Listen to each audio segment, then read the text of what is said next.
a introduzir entrante promedio de januário 2020 algum cambio chiqui para o que trata transporte especial para assegurado não. Conforme a regra de direito ribacuído ou regeling aanspraken zorg, trata aqui de principalmente cambio de transportador não riba Isla Bonaire e Sint Maarten.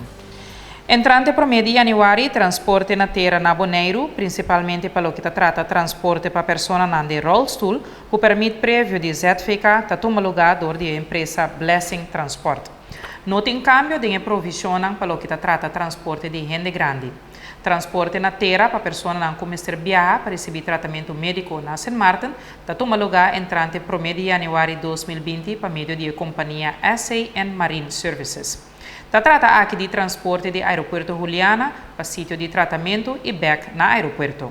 Nota em cambio para o que trata transporte na terra na outra destinação onde a assegurada não está viajar para receber cuidado.